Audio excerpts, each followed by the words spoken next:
नमस्कार, बहुत स्वागत है आप सभी का। आप देख रहे हैं IBC 24। शाम के 5 बज रहे हैं और वक्त हो गया है 5 एंकर 25 खबरों का। तो हम 5 एंकर्स मिलकर आपको बताएंगे अब तक की टॉप 25 न्यूज। तो आइए शुरू करते हैं खबरों का सिलसिला। तो चुनाव आयोग ने आज झारखंड और महाराष्ट्र की विधानसभा चुनाव की तारीखों का ऐलान कर दिया है। इलेक्शन कमीशन ने महाराष्ट्र झारखंड चुनाव की तारीखों का ऐलान किया।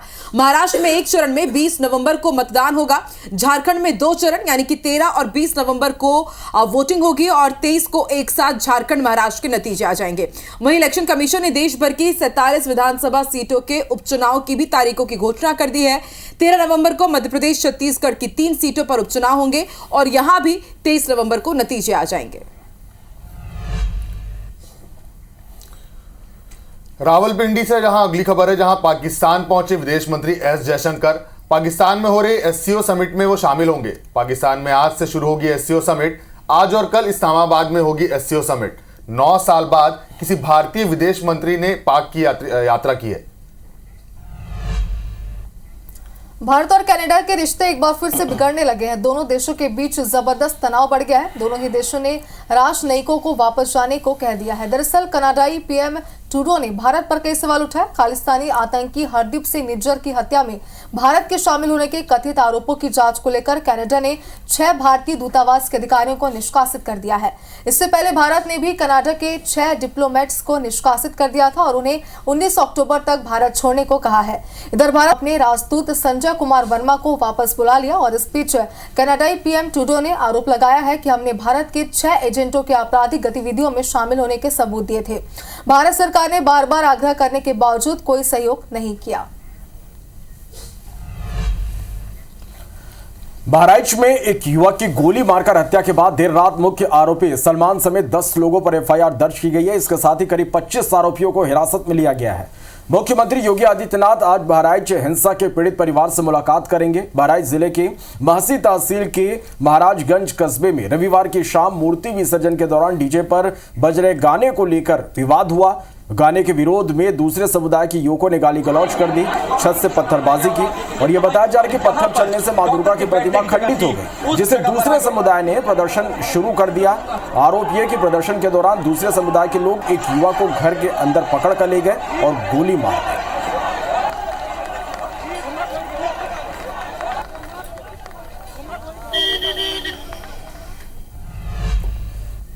इधर मुंबई में एक युवक की पीट कर हत्या कर दी गई। इस घटना का वायरल वीडियो दिल को झंझोर कर रखने देने वाला है।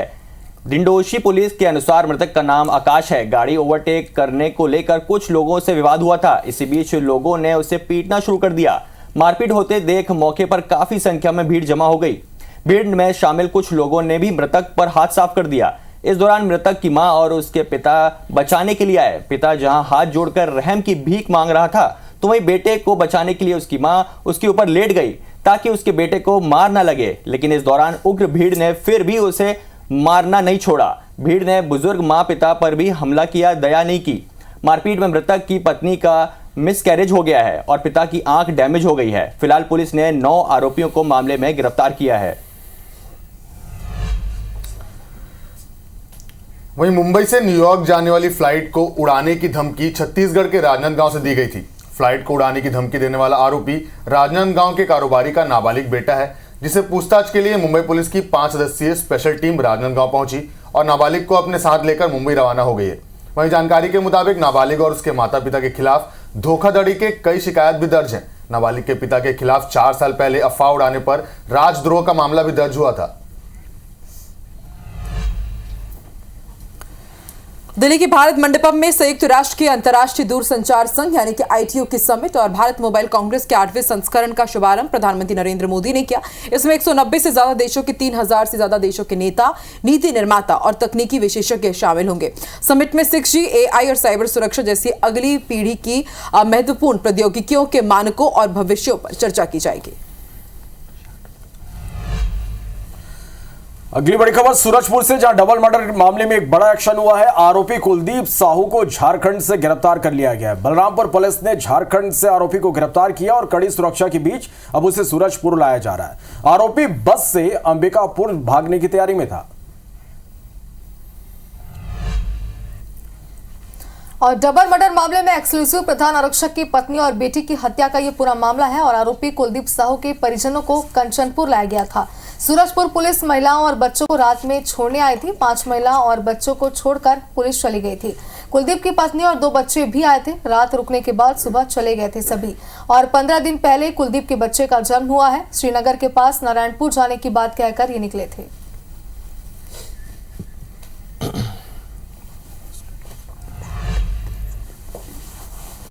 परिवार की जो महिलाएं हैं और बच्चे हैं उनको पुलिस ने सुरक्षा के लिहाज से जो कंचनपुर का इलाका है, जो बैकुंठपुर के नज़दीक है, जो अशोक कवाड़ी की मौसी ईश्वरिया का घर है, वहाँ पे पुलिस ने ला करके उनको यहाँ पे रात में छोड़ा था। लेकिन अभी वो यहाँ से चले गए हैं। हम जो लोग ईश्वरिया के जो बेटी हैं उनसे बात करते हैं। ये जो सूरजपुर में घटना हुई है, उनके परिवार के लोगों को यहाँ लाया गया था। कितने लोग आए थे, कौन छोड़ने आया था? पुलिस लोग आए थे। हाँ। 8-9 लोग रहे। पुलिस छोड़ के गई रात में। कितने लोग आए थे जो यहाँ पे, कौन कौन था? 3 बहुए थे और बहुए के सास माँ हमारा है और एक तो दादी सास रहे और 4 बच्चे रहे। तो रात भर यहीं थे जी। और उसके बाद फिर उसके बाद शाम को रहे और सवेरे चले गए। कहाँ, कुछ बता के गए हैं कहाँ जा रहे हैं? बताए वही नारायणपुर जा रहे हैं। क्या बताए? कौन है वहाँ नारायणपुर में? संजय का ससुराल है। अच्छा, तो कुछ जैसे घटना हो रही है, आप लोगों को जानकारी मिली? कैसे जानकारी मिली वहाँ की जानकारी? रिश्तेदार हैं आप लोग? तो हम लोग मोबाइल में देखे थे, इसीलिए हम लोग पता पाए। पहले तो नहीं पता पाए थे, मोबाइल में देख के ही मालूम पड़ा हम लोग। और जो लोग आए थे कुछ बताए क्या? हम लोग बताए कि हम लोग को नहीं पता था, वो बाद में हम लोग ये सब हुआ, हम लोग पता पाया। कुलदीप साहू के जो परिवार वाले हैं वहाँ से 8 लोग यहाँ पे आए हुए थे, जिसमें महिलाएं भी थी, बच्चे भी थे, जो रात भर इसी मकान में यहाँ पर रहे हैं और उसके बाद यहाँ से सुबह चले गए हैं। और जो जानकारी मिल रही है कि श्रीनगर के पास जो नारायणपुर करके जो गांव है वहाँ से जाने की बात बोल करके ये सभी यहाँ से गए हैं, जिन्हें सूरजपुर की पुलिस यहाँ पर छोड़कर गई थी। सतीश गुप्ता, IBC 24, कंचनपुर, बैकुंठपुर। तो वहीं सूरजपुर घटना पर पूर्व स्वास्थ्य मंत्री TS सिंहदेव का भी बयान आया है। छत्तीसगढ़ में शासन और प्रशासन पंगु हो गई है, ये TS सिंहदेव का कहना है। कानून व्यवस्था में किसी दल का नाम क्यों नहीं आना चाहिए? राज्य सरकार समय में निष्पक्ष कार्रवाई नहीं कर पा रही है। दोषी व्यक्ति किसी दल का नहीं हो सकता, ये TS सिंहदेव का कहना है। वहाँ शासन के पंगु होने के कारण लोग सड़कों पे उतर रहे हैं, उनको भी शांत करने की जवाबदारी हम लोग की होती है। कानून व्यवस्था के भंग होने और किसी के किसी पार्टी से जुड़े होने या नहीं जुड़े होने से मतलब क्या है? ये कानून व्यवस्था में राजनीतिक दल का नाम आना क्यों चाहिए? जवाबदेही निश्चित रूप से तय होनी चाहिए। किसी की हत्या हो गई, 2 मासूमों की हत्या हो गई। और देखिए, सूरजपुर घटना पर लगातार सियासत जारी है। पूर्व डिप्टी सीएम TS सिंहदेव को आप सुन रहे थे और उनके इस बयान पर पलटवार किया है विधानसभा अध्यक्ष डॉक्टर रमन सिंह ने। राजनांदगांव से बड़ी खबर आपको बता रहे हैं। पूर्व डिप्टी सीएम TS सिंहदेव के बयान पर रमन सिंह ने पलटवार करते हुए कहा है कि कानून व्यवस्था में किसी राजनीतिक दल का नाम नहीं आने के बयान पर पलटवार करते हुए उन्होंने कहा कि प्रकरण में राजनीति नहीं होनी चाहिए। TS सिंहदेव खुद समझते हैं लेकिन फिर खुद राजनीति भी करते हैं। प्रकरण में कांग्रेस को कटघरे में खड़ा करना ठीक नहीं।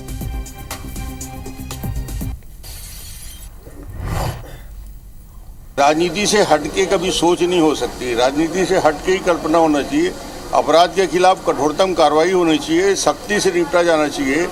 मगर जिस बात को TS ने कहा कि राजनीति उसमें नहीं होनी चाहिए, इतना तो उनको समझ खुद है, मगर खुद बोलते हैं। छुपाना कठिन होता है पुलिस वालों को भी, तो उन्होंने प्रकट कर दिया।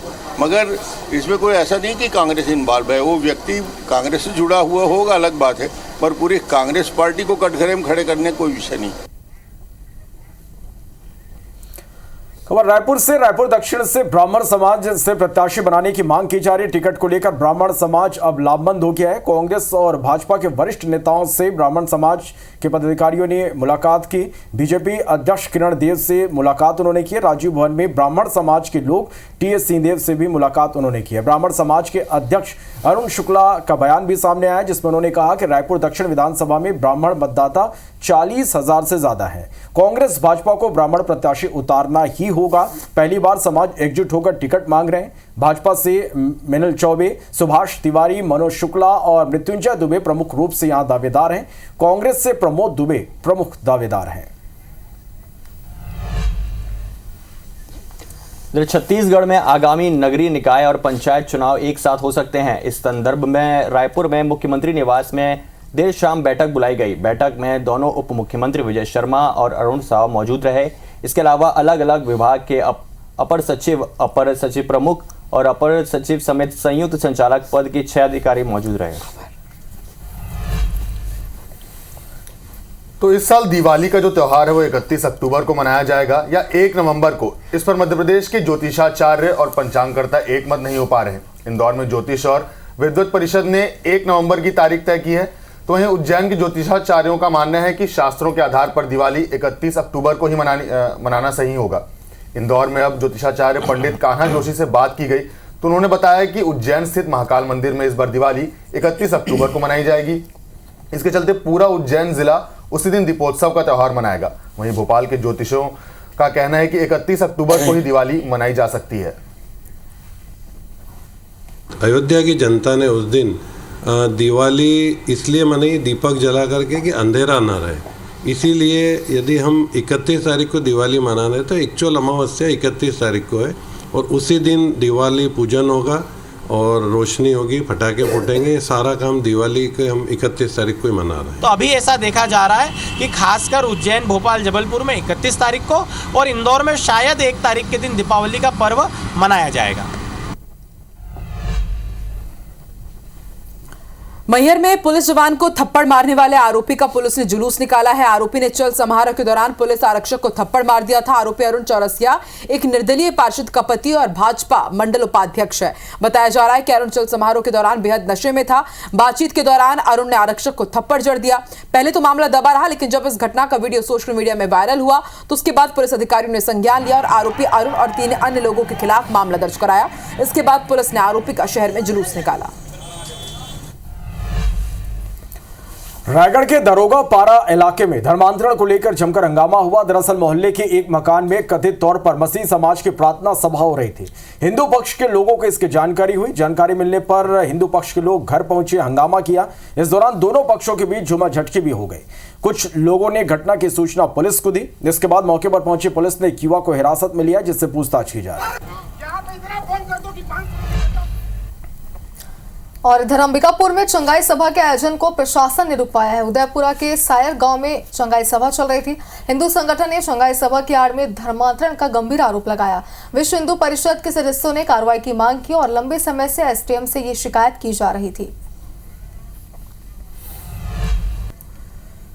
और बिग ब्रेकिंग अब रायगढ़ से आपको बता दें, इस वक्त की बड़ी खबर है। 2 ट्रकों के बीच जोरदार टक्कर हुई और टक्कर के बाद दोनों ट्रकों में आग लग गई। फायर ब्रिगेड की टीम ने आग पर काबू पा लिया है। नेशनल हाईवे में दर्रा मुड़ा के पास यह हादसा हुआ। राहत की बात यह है कि हादसे में कोई हताहत नहीं हुआ। पुलिस मौके पर मौजूद है, जांच में जुटी हुई है। जूट मिल थाना क्षेत्र के पास 2 ट्रकों में भीषण टक्कर हुई और उसके बाद आप देखिए दोनों ही ट्रक आग की चपेट में आ गए। पूरा ट्रक जलकर स्वाहा हो चुका है। फायर ब्रिगेड की टीम आग पर काबू पाने में जुटी हुई है।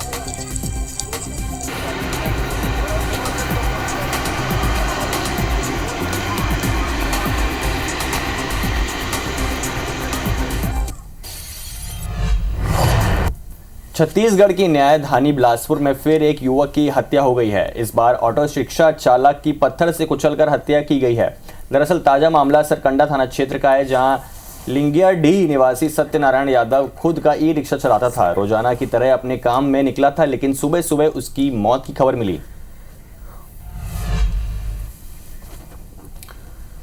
वहीं बीजेपी विधायक अजय विश्नोई का पोस्ट आया है बीजेपी के सदस्यता अभियान पर। उन्होंने सवाल खड़े किए हैं। बीजेपी के सदस्य बनवाने हैं तो खर्च करिए पैसे, ये उन्होंने लिखा है। आज मेरे फोन पर 7800298199 इस नंबर से फोन आया। एक एजेंसी मेरे अकाउंट से बीजेपी सदस्य बनाने का ठेका मांग रही थी। सदस्यता अभियान पर नेता प्रतिपक्ष उमंग सिंघार ने भी निशाना साधा है। सच को स्वीकार कर वीडी शर्मा इस्तीफा दें, ये उमंग सिंघार का कहना है। बीजेपी ने अपनी पार्टी में मेंबरशिप का घोटाला किया है।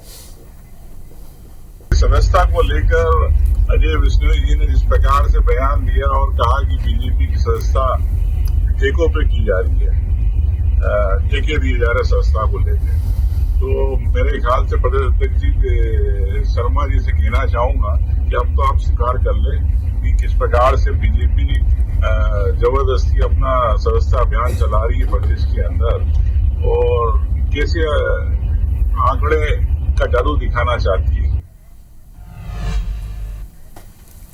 और मध्य प्रदेश में ड्रग्स के खिलाफ ताबड़तोड़ एक्शन जारी है। हर रोज एक के बाद एक भंडाफोड़ हो रहे हैं।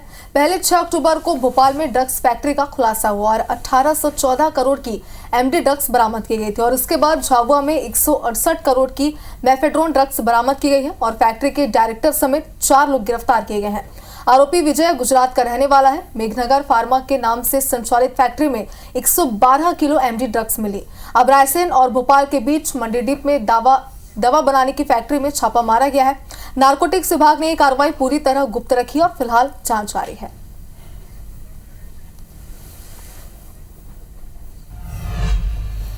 इंदौर के ऐतिहासिक धरोहर किंग एडवर्ड मेडिकल कॉलेज की बिल्डिंग बेहद जर्जर है और इसकी देखरेख का जिम्मा एमजीएम मेडिकल कॉलेज को है, लेकिन वर्तमान में इस बिल्डिंग के खाली रहने के कारण शरारती तत्व यहां आते हैं और बिल्डिंग पर कुछ भी लिखकर निकल जाते हैं। हाल ही में कुछ युवा यहां पहुंचे और बिल्डिंग पर ओ स्त्री कल आना, you are dead, you made a mistake, it's your turn जैसे यहां पर डरावने शब्द लिखे और यहां से चले गए और इसे लेकर जमकर हंगामा हुआ, जिसे लेकर स्थानीय लोगों ने शिकायत भी की है। फिलहाल एमजीएम प्रबंधन ये पता लगाने में जुटा है कि ऐतिहासिक धरोहर पर यह हरकत किसने की। खबर टीकमगढ़ से है। यहां पर मारपीट और लूट की वारदात को अंजाम दिया गया है। शराब कंपनी के कर्मचारियों ने आरोप लगाए हैं। 3 लाख रुपए कैश और राइफल लूटने का आरोप है। कैश लेकर कर्मचारी जा रहे थे, तभी रास्ता रोककर 6 लोगों ने वारदात को अंजाम दिया है। देर रात देहात थाने में कर्मचारियों ने शिकायत दर्ज कराई है। देहात थाना क्षेत्र के कटेरा गांव का घटना है। वहीं अगली खबर बिलासपुर से है, जहां चाकूबाजी करने वाले 3 आरोपी गिरफ्तार कर लिए गए हैं। विसर्जन के दौरान आरोपियों ने युवक को चाकू मारा था। सिगरेट पीने से मना करने पर यह पूरा विवाद हुआ था। 14 अक्टूबर को हटरी चौक के पास ये घटना हुई थी। आरोपी से घटना में इस्तेमाल चाकू भी जब्त कर लिया गया है। कोतवाली पुलिस अब यह कार्रवाई कर रही है। और श्योपुर में बंदूक की नोक पर लूट की कोशिश के मामले में एक बड़ा अपडेट है। अग्रवाल समाज ने प्रदर्शन कर थाने का घेराव किया। आरोपी के नहीं पकड़े जाने से लोग यहां पर नाराज हैं। बाजार बंद कर पुलिस के खिलाफ प्रदर्शन करने की चेतावनी भी दी है। लूट के प्रयास में असफल 2 नकाबपोश आरोपी फरार हुए थे। एसपी ने कोतवाली थाने में टीआई को पदस्थ थे जो इनका हटा दिया था। और भोपाल से बड़ी खबर है। बीजेपी संगठन चुनाव के लिए राष्ट्रीय चुनाव अधिकारी और सह चुनाव अधिकारी घोषित कर दिए गए हैं। Doctor R K. लक्ष्मण राष्ट्रीय चुनाव अधिकारी घोषित किए गए हैं। इनके साथ ही नरेश बंसल, रेखा वर्मा, डॉक्टर संबित पात्रा सह चुनाव अधिकारी घोषित किए गए हैं। बीजेपी के राष्ट्रीय अध्यक्ष जेपी नड्डा ने इनकी घोषणा की है और बाकायदा एक नोटिफिकेशन भी जारी हुआ है। तो बहुत ही जल्द बीजेपी संगठन चुनाव होने हैं और चुनाव संपन्न कराने की जिम्मेदारी भी सौंप दी गई है। सह चुनाव अधिकारी घोषित कर दिए गए हैं। नरेश बंसल, रेखा वर्मा, संबित पात्रा को यह जिम्मेदारी सौंपी गई है। सह चुनाव अधिकारी घोषित किए गए हैं।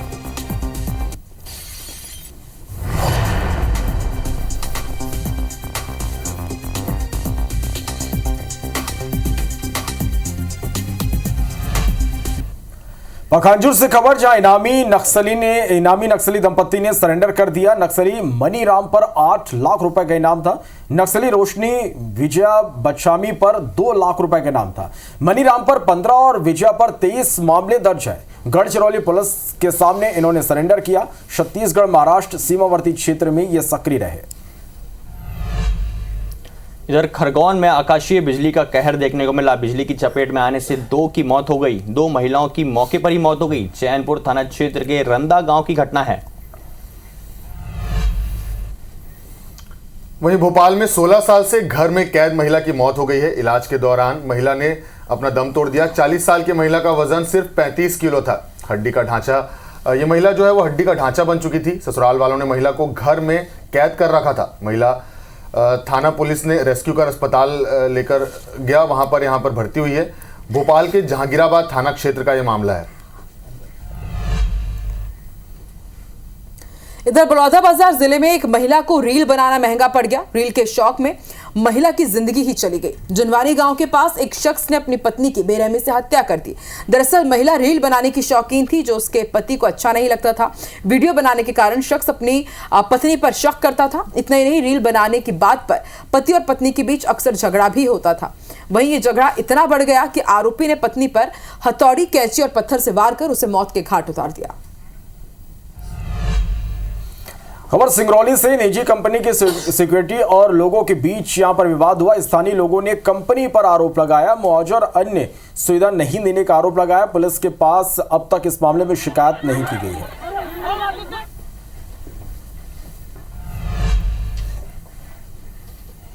और शाम 5 बजे के स्पेशल बुलेटिन में फिलहाल इतना ही। आगे देखिए सरोकार। देश और दुनिया की तमाम बड़ी खबरें IBC 24 पर लगातार जारी है। हम पांचों को दीजिए इजाजत। नमस्कार।